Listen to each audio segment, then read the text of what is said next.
안녕하세요. 김호준입니다. 임종석 UAE 74조 원전 불만 무마하러 갔다.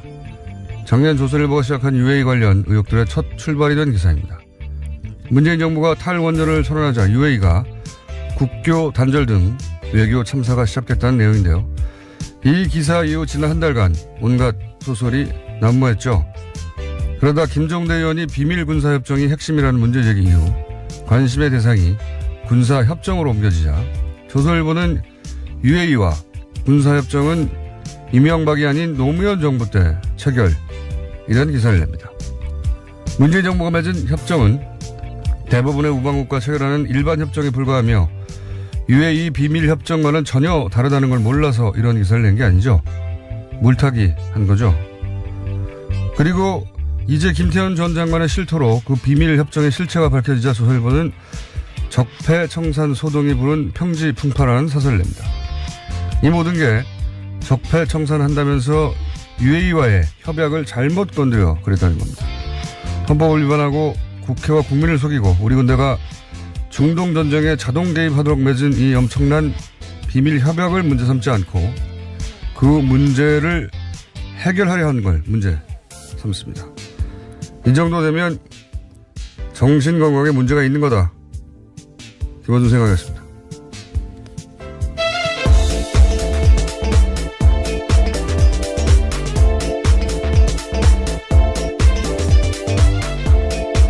시사인의 김은지입니다. 네.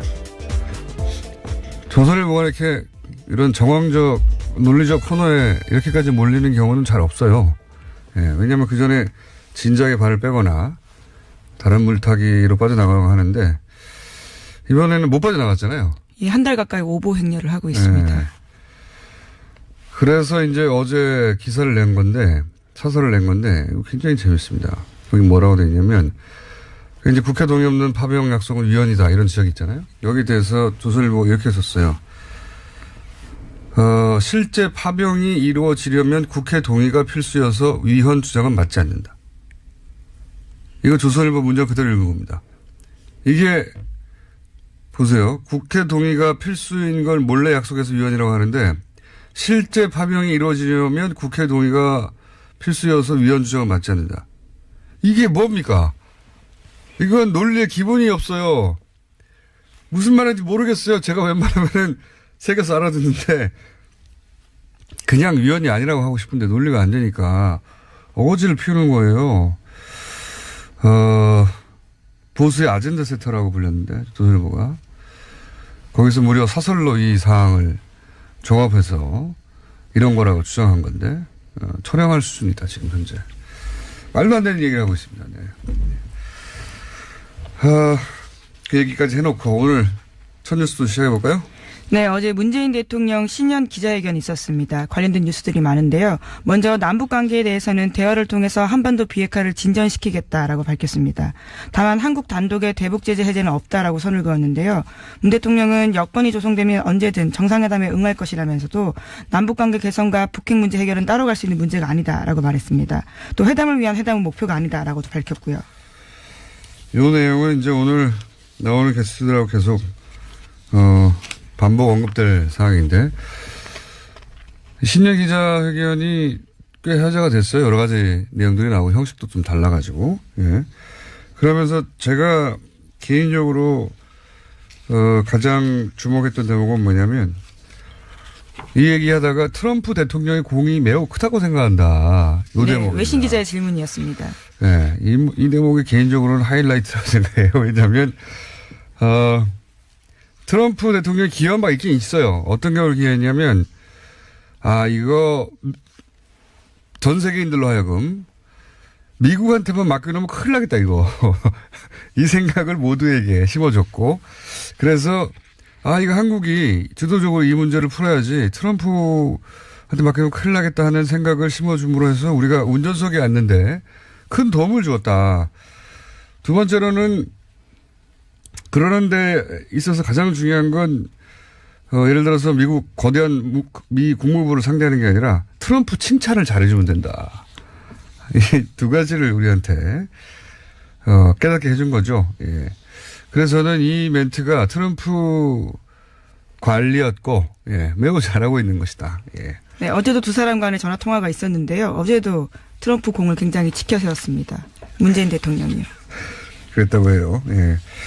트럼프, 근데 이런 면도 있습니다. 그 김대중 전 대통령이 남북 대화할 때 클린턴 대통령과 이런 식으로 어떤 일이 있을 때마다 직접 통화하거나 바로바로 통화해서 그러니까 항복을 통해서 북한 문제를 해결해 나갔는데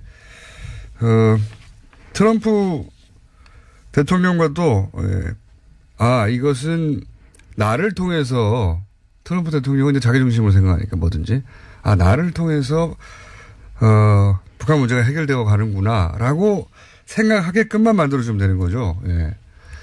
트럼프 대통령 하나만 잘 관리하면 되는 아주 좋은 점이 있습니다. 여기서 계속 칭찬해 가면서 이렇게 공개적으로. 그런데 이제 트럼프 대통령한테는 중요한 게 자신이 자랑할 거리, 트윗에 쓸 거리를 계속 제공하는 거거든요. 그렇게만 하면 네, 우리가 원하는 대로 갈 수 있는데 관리를 잘하고 있다. 네. 그런 생각이 저는 들었어요. 공이 매우 크다고 생각한다. 이런 방금 말씀드린 대로 공이 있어요. 트럼프 대통령한테 맡기면 큰일 난다. 이런. 물론 트럼프 대통령은 자신의 강경한 대북 수사 태도가 남북 대화를 이끌었다라고 생각하고 있습니다. 상관없어요. 예. 본인이 그렇게 해서 하고자 하는 건 트윗에 쓰는 거잖아요. 자랑하고 기자회견 때. 그거 우리한테 해를 끼치지 않습니다.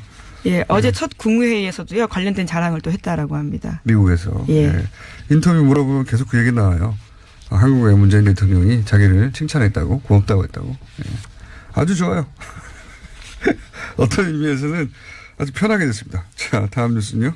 네, 개헌과 관련된 질문도 있었고요. 답도 당연히 있었습니다. 문재인 대통령은 6월 개헌 추진을 분명하게 했습니다. 문 대통령은 2월 말까지 국회 차원의 개헌안이 마련되지 않을 경우에는 필요하다면 정부도 국민의 의견을 수렴한 국민 개헌안을 준비하고 국회와 협의해 나가겠다라고 밝혔습니다. 지방선거와 개헌 국민투표 동시 실시는 국민과 약속이다라고 이야기했는데요. 그러면서 국민주권 강화, 국민기본권 확대, 지방분권과 지방자치 강화를 개헌 방향으로 제시했습니다. 지금 자유한국당에서는 이제 결사 반대고, 예, 지금 개헌을. 물론 자유한국당이 개헌을 대선 이전에는 가장 적극적으로 하자고 했었는데, 최근에 이제 태극기 부대는 문재인 정부가 개헌하려고 하는 건 북한과 고려 연방제를 하려고 하는 거다. 이런 마타도를 시작했고요. 예, 조선일보도 마찬가지입니다. 좌파.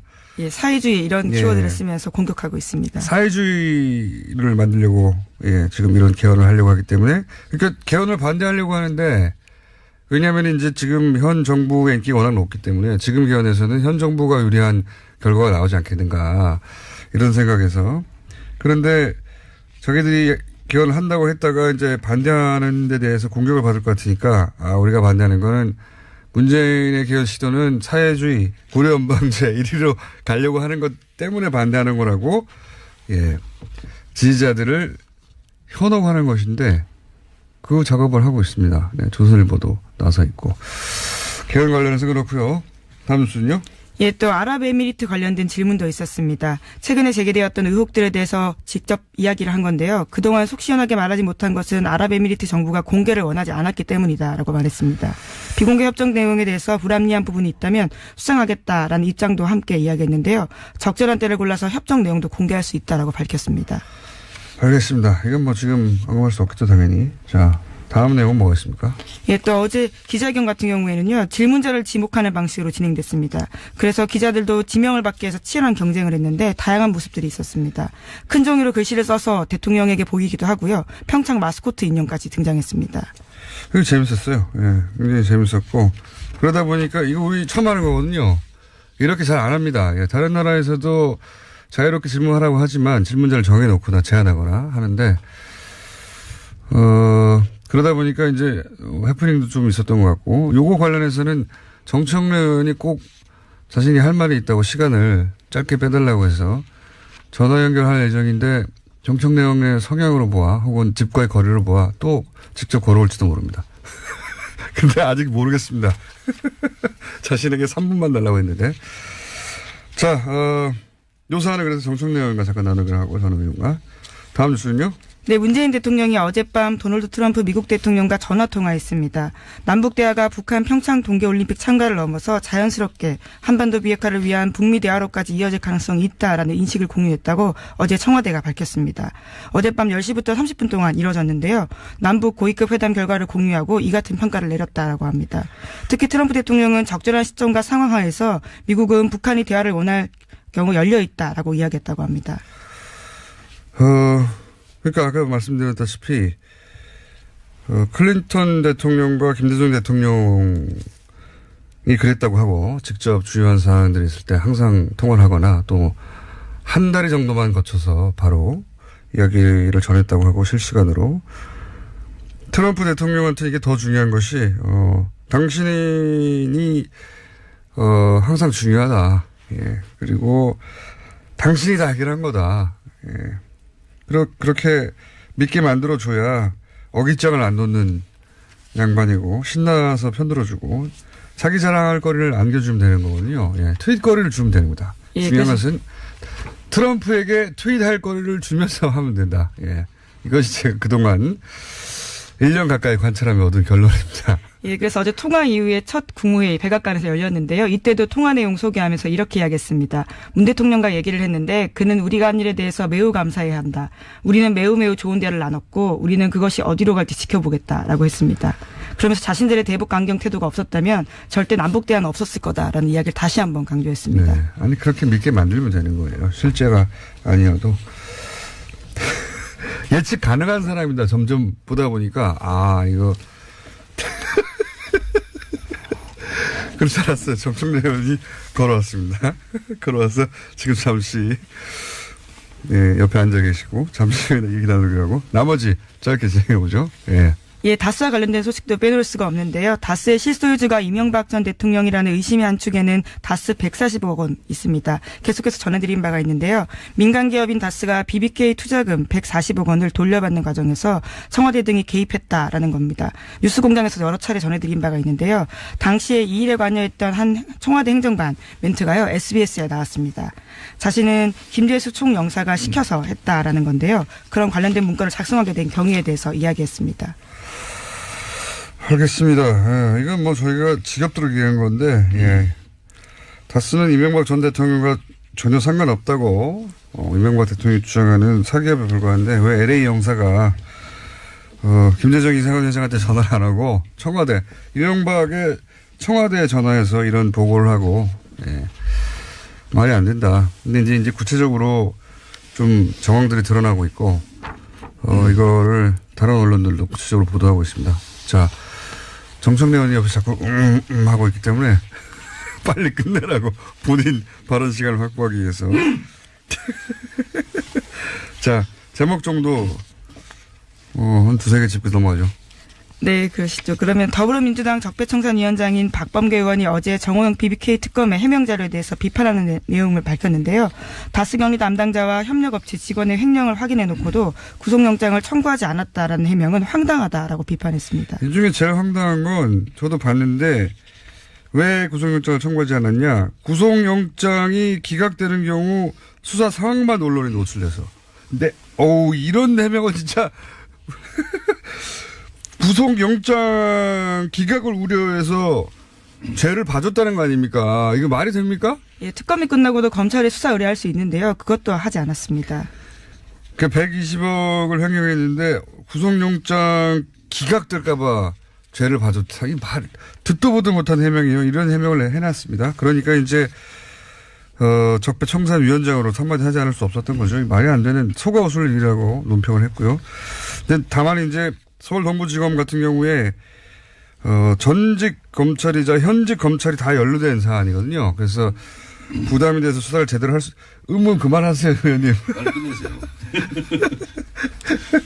자, 그래도 꼭 짚어야 될. 예, 하나만 더 전해드리겠습니다. 네. 그러면요.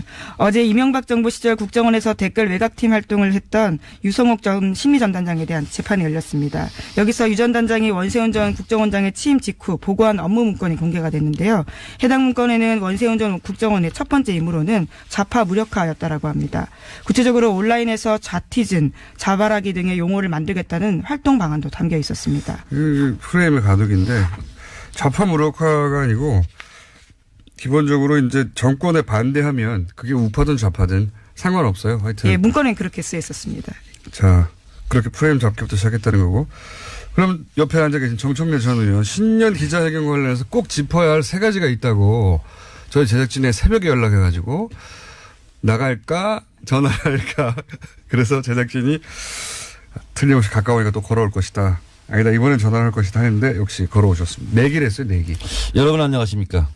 이 시대의 참 문재인 연구가 무보직 청와대 대변인 정청래입니다. 어제 예. 문재인 대통령 신년 기자회견할 때 실시간으로 제가 트위터로 짧게 분석 해설하는 25개를 무려 날렸는데 문재인 연구가라고 보이니. 네. 자 그래서 꼭 짚어야 될 내용이 뭡니까?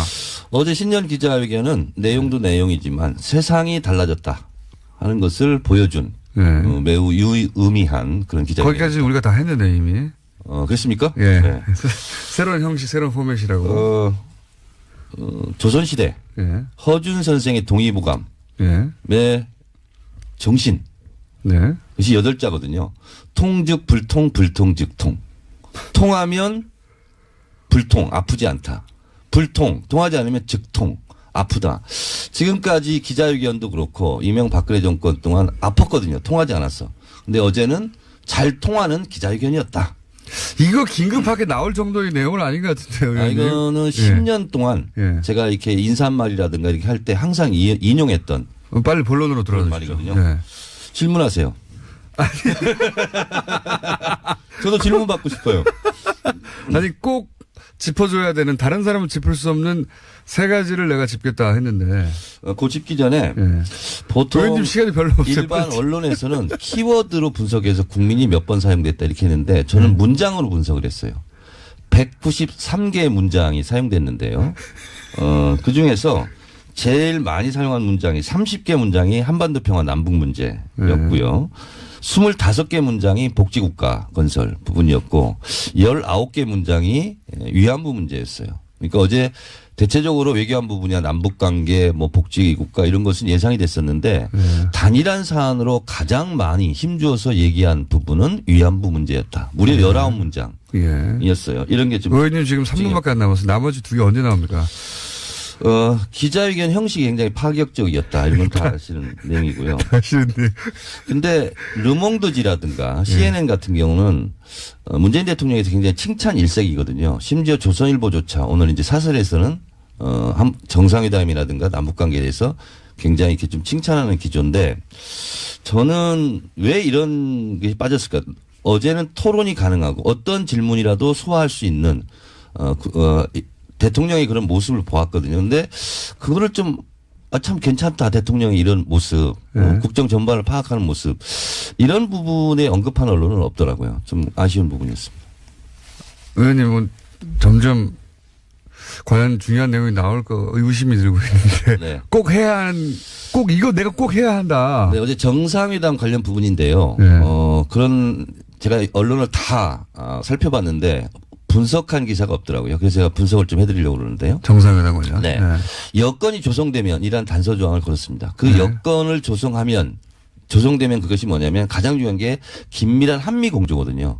그러니까 김대중 대통령 때나 노무현 대통령 때도 미국의 협조 없이는 남북 정상회담을 하기가 어렵거든요. 근데 트럼프 대통령은 100% 지지한다는 말을 이미 했고 그리고 남북 대화 기간 중에는 군사행동을 하지 않겠다. 이건 엄청난 발언이거든요. 아마 오프닝에서도 얘기한 것 같은데 문재인 대통령이 그걸 잘해요. 칭찬을 잘해요. 트럼프. 공이 크다. 기억하십니까? 2017년 타임지 올해 인물 중에서 리고시에이터. 그러니까 문재인 대통령이 협상가라고. 근데 우리는 그때 뜬금없이 협상가? 이런 이미지는 별로 없었거든요. 지금 굉장히 협상. 강온, 밀당을 잘하는 협상가로서의 면모를 보여주는데 저는 그래서 올해 정상회담 가능성이 있다. 라고 저는. 예언하러 오신 거군요, 예언. 네. 그러니까 이제 우리가 축구 경기할 때도 위기 뒤에 찬스가 오지 않습니까? 골 찬스가. 남북 관계도 항상 그렇거든요. 북미 관계라든가 남북 관계가 긴장 상태가 고조되면 그걸 해소하기 위해서 항상 정상회담을 하는 방식이었거든요. 그래서 원래는 김영삼 대통령 때 그때 북핵 위기 때 지미 카터 대통령이 평양에 가서 실제로 정상회담이 이루어질 뻔했는데 김일성 주석의 급서로 이제 무산이 됐고 김대중 대통령, 클린턴 대통령의 협조 아래 정상회담이 이루어졌고 노무현 대통령 때도 마찬가지거든요. 부시 대통령이 정상회담 할 것을 권유했다. 이제 이런 얘기가 있는데 그래서 지금 분위기라면 연말이나 내년 초에는 정상회담을 하지 않을까. 구구절 이후에 이런 분석을 좀 할 수 있겠습니다. 근데 이런 분석은 뉴스공장에서는 안 하죠.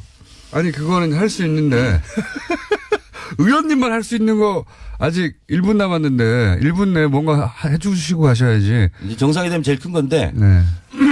내년 예. 신년 기자회견은 어떤 현상이 벌어질까? 예, 이것도 예언이네요. 뭐가 네. 벌어집니까? 올해는 인형만 등장했어요. 인형 정도. 내년에 이제 갓 쓰고 도포 쓰고 막 기자들이 와가지고 대통령의 눈에 띄어서 질문을 지명받지 않을까. 그런 의원님. 가진 노력을 다할 것 같다. 말도 안 되는. 시대가 달라졌고 말도 안 되는 얘기. 조선일보 기자는 지금 뭐 굉장히 힘들어하고 있는데 아, 조선일보 기자요? 세상이 바뀌었습니다. 조선일보 기자가 왜 힘들어합니까? 아니 문재인 대통령에게 지지자들에게 뭔가 좀 이렇게 해달라라고 당부했는데 질문, 그러니까 문재인 지지자들이 너무 이제 극성이다 라면서 네. 이제 일베나 친박처럼 그런 프레임을 씌우려는 질문에 대해서 좀 담담하게 대라고 답한 거. 그렇죠. 예, 근데 문재인 대통령이. 문 대통령 지지자들은 국정원 댓글 부대가 아니거든요. 네. 대통령이 이렇게 한다고 해서 그렇게 따라가고 이건 마치 군사 문화에 아직 젖어 있는 전체주의 문화를 청산하지 못한. 그러니까 누가 시켜서 하는 거 아니냐 그런 이명 댓글들. 박근혜 대통령 같은 경우는 대통령이 뭐 하라고 그러면 기사를 그렇게 썼는지는 모르겠어요. 네. 근데 지금 시대는 그런 게 아니고 지금은 비판의 전유물이 기자의 것만은 아니다. 그런 오만을 버려야 된다. 기자도 비판받을 수 있다. 이제 기자들이 비판하는 것이 정당한가. 이제 국민들이 그 기자를 비판하는 시대가 됐다. 세상이 바뀌었다. 네. 이런 분석은 뉴스공장에서 할 수 있어요? 아무나 할 수 있는데. 의원님, 다음에 나오실 땐 뭔가 심심할 때 말고요. 네. 오늘은 심심해서 나오신 것 같으니까, 저 의원님만 할 수 있는 걸로 따로 준비해가지고. 지금 제가 할 수 있는 얘기만 지금 이제 한 거죠. 근데 뒤에서 뭐 박영선, 나경원 의원 뭐 신년사 분석한다는데 제가 이미 다 했기 때문에 다른 얘기를 그냥 돌리세요. 그걸 미리 말씀하시면 어떡합니까? 아, 이거 급비였어요? 여기서 마치겠습니다. 네.